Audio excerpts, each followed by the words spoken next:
Welcome to the Fun Astrology Podcast for Thursday, May 26th. Thomas Miller here, going to set up today, tomorrow, and the weekend. And I was supposed to be hanging around and playing today with my buddy Hemant, but it didn't happen. I'll tell you the quick story. There were logistics involved in this, but basically he lives in Aspen. I live in Western North Carolina. The two best airports, just the way it worked out, was for him to fly from Denver to Charlotte. Well, for him to drive from Aspen to Denver is about 4 hours. For me to drive where I am to Charlotte's about 3. So we both had stuff going on both ends. I was about 2/3 of the way to Charlotte, and I was going to be stopping at my van, and I was going to run a couple of errands in Charlotte that I normally don't get to do in that size of a town. Well, I get this text, and it says, flight canceled. Mechanical issues. He couldn't get out for 2 more days. He would have had to go to a hotel. If you've ever been to the Denver airport, you know the situation out there. It's way on the outside of town. There's nothing to do out there. And because it's isolated, all of the hotels are several $100s a night.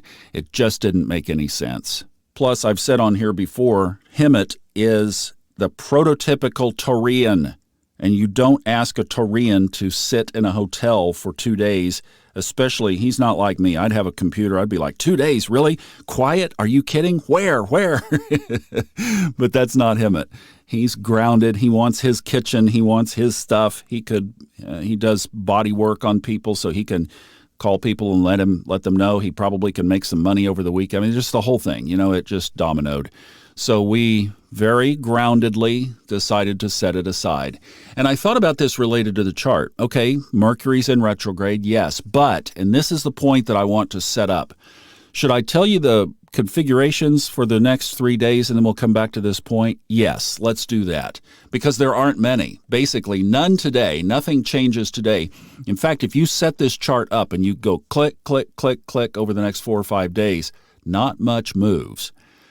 Tomorrow, the moon does enter Taurus at 2:22 in the morning, so you've got all day today with that moon still in Aries, part of that big stellium. Then on Saturday, we do have another sign change. Venus enters Taurus. That's Saturday night, 10:40 p.m. Eastern Time. So that will change the complexion of Taurus as Venus returns home. That's why Hemant wanted to go back to Aspen. That was why the flight canceled. Actually, I just figured it out. Hello, he really didn't want to come in the first place. Venus was entering Taurus. He's a Taurian. No, I'm not going to do that. Oh, that's funny. All right, so that's Saturday, and then Sunday is kind of the big one, I would say, of this. And this is the point that I wanted to elongate, is that Mars conjuncts Jupiter Sunday morning at 6:30 a.m. Eastern Time.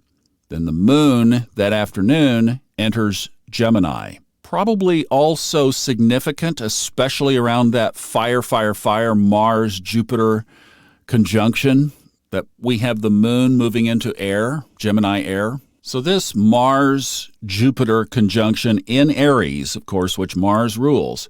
So let's just talk about ruling planets for a second. In fact, Saturn is in a ruling sign, Aquarius. Neptune is in its ruling sign, Pisces. Mars rules Aries. Venus rules Taurus. So at least we could say, as far as Pisces, Aries, and Taurus go, and Mercury, once it turns around and gets back into Gemini, even Gemini. So Gemini for July, Gemini in later July, Taurus, Aries, and Pisces are all going to be exhibiting their full characteristics. They are going to be embellished, amplified, really exhibiting those qualities. So it's not insignificant that we have this double, triple fire conjunction on Sunday that we'll be building up toward between now and then. And we know that Mars entering Aries can carry the connotations of war with it. So, I mean, that's Glasscock 101 if you want to trip on that. We're going to be doing some current stuff, and it will be aired probably in the next 2 to 3 weeks, so we will get to that. We're going to finish up the nodes of the moon over there, and that's in the Old Soul, New Soul Astrology podcast with Robert Glasscock. We'll be finishing up the nodes, and then we're going to get into some current stuff. So we will be kind of extruding that interpretation. But I tell you, if he was on here right now, he would say that is a symbolism or could be a potential trigger of the flash anger, the amplification of those Martian characteristics. It is the god of war. I also kind of wondered, as the moon and Venus are getting ready to clear on out from Aries, if maybe this whole thing with him getting stopped and turned back around. I know, we're all feeling stuff, right? We're all feeling stuff, and then we look at the chart and we go, what is in this chart that could trigger some major event? Well, there it is. It happened Sunday morning. And what did we just have? I mean, this tragic situation down in Texas. And I did think about that in light of this, too, and not to pontificate on that too much, because as the images of these precious children come through, my heart weeps. But we also need to think about the consciousness of this planet. And as all of the different aspects of this situation are unpacked over the next weeks and months to come, that unconscious people tend to focus on the not as priority items. The headlines across the world should be about the consciousness level of this country. And I will tell you that not a one of them will, because there's a whole slew of things that is leading up to these people even wanting to conduct this violence. You know, when a dandelion pops up in your yard, you can go out and whack it off with a weed eater, but it'll be back.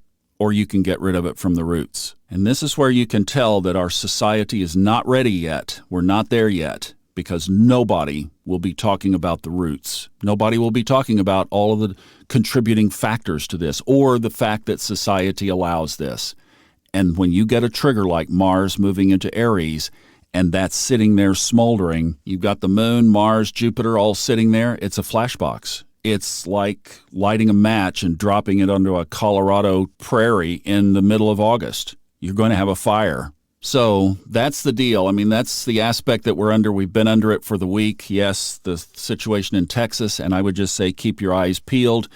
So what do we do around here? We bring in Mel Robbins' thing, count to 5. Just count to 5. And make that a big theme, like count to 5 on everything. Hemant and I just addressed the problem on the phone. When he called, we talked, there wasn't any raised voices. There were no profane words. It was just, this is what it is, and this is what's best to do. And there was no disagreement. There was no begging, twisting, pleading. It just was, this is what it is. And here's where understanding astrology helps too, because I know his heart as a Taurian.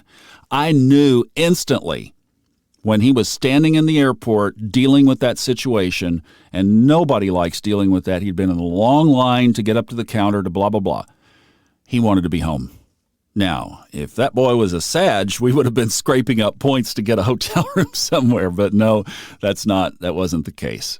All right, you guys have a wonderful weekend. I'm going to take a rest day, and I'll see you back here on Monday, sending you all kinds of love. Do count to 5, though. This would be a really good rest of the weekend to keep that right there in mind. Sending you love. We'll see you on Monday. Bye-bye.